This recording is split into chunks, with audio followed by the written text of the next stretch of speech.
This tutorial will show you how to use MBS's F3 bindings and F2 bindings. The F3 bindings have a ratchet system where the F2 bindings use velcro. MBS's higher grade boards have pre-threaded holes so you can mount your bindings. Other lower grade decks you may have to drill in your own holes for placement of the binding. I'm going to show you a few tips on how to adjust and place the bindings. With all mountain boards, you have the option of using a free flex binding system or using a snowboard style binding. The free flex binding system is used more for a freestyle application, whereas snowboard bindings will keep your feet locked in and could be better used for a downhill application. If you would like to add a snowboard binding feel to your free flex bindings, you could always invest in a heel strap. A heel strap will keep your foot locked in, so if you're going at faster speeds or on bumpier terrain, your foot won't fall out.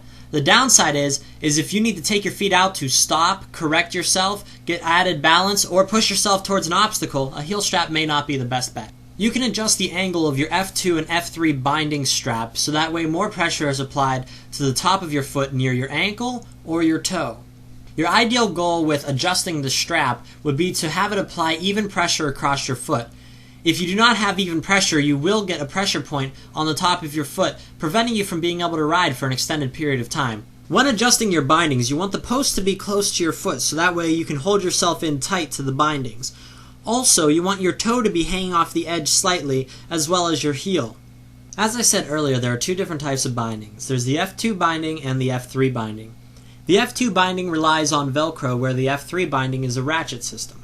Everything that I'll show you about the ratchet system should be the same with the velcro system. To adjust the F2 bindings, undo the velcro, adjust the binding as you would, and place the velcro back in its regular position.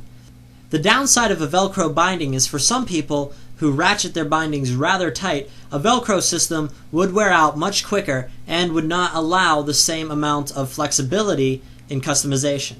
This is the ratchet system on the F3 binding. Once your foot is placed into the binding, what I do is tighten the binding down till it's nice and snug on my foot. Then I can remove my foot and place it back in, and I fit perfectly fine in my binding. Other people ratchet their bindings down as tight as they possibly can. This is why I don't like to ratchet down as tight as I can. When you tighten your foot into the binding as tight as possible, you run into a little problem. At first, your foot feels very nice and secure, like it'll never come out of the binding, but as soon as you start going over bumps or anything along those lines, or you take your foot out of the binding and put it back in, your foot won't fit as well as it originally once did. What you'll notice is that the binding now, instead of being on the top of my foot, is more over top of my toes. This is not where I want the binding to be.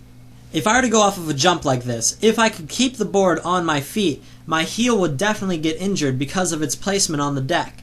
Also, if I'm going down a hill and I need to make a hard toe side turn, I won't be able to have the same leverage that I once had with a looser binding. What you need to find is a happy medium between tight and loose. Here's how you'd get out of the binding. Let's take the front foot for example. What you would need to do is point your toe towards the front of the board and then pull your foot out of the back. On your back foot, you need to turn your toe towards the tail and pull your foot out. To put your foot back into the binding, what you need to do is kick your foot into the binding and then turn your toe towards the center of the board. What you'll notice is with those posts, you have then secured your foot into the binding. Where my foot is now, you can fully see both of the posts. You'll also see that the binding is a little bit loose. Once I tighten the binding down to a nice snug tightness, I can take my foot out, put it back in, lock my foot into position, and the binding is set exactly as I need it to be. I've ridden with many people that say that my bindings aren't tight enough, my foot keeps sliding out. My main response to them is, no, your bindings are too tight and that's why your feet are sliding out. They look at me and say, but John, how can I keep my feet in if my bindings are loose? Well, take a look at this. You can jump your board without even having your feet strapped into the bindings. Those posts are there for a reason.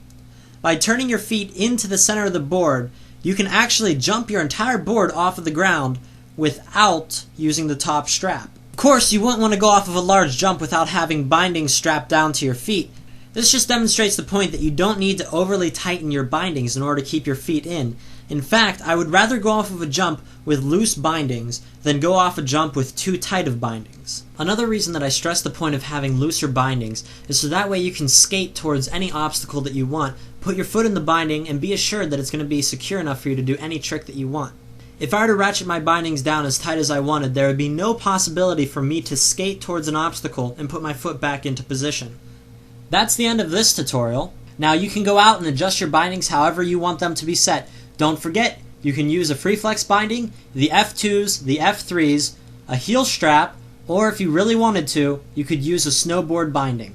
The next tutorial is going to be a tech tips tutorial that will talk about how tight to make your trucks, how much air pressure to put in your tires, and how to make sure everything is secure before you start riding.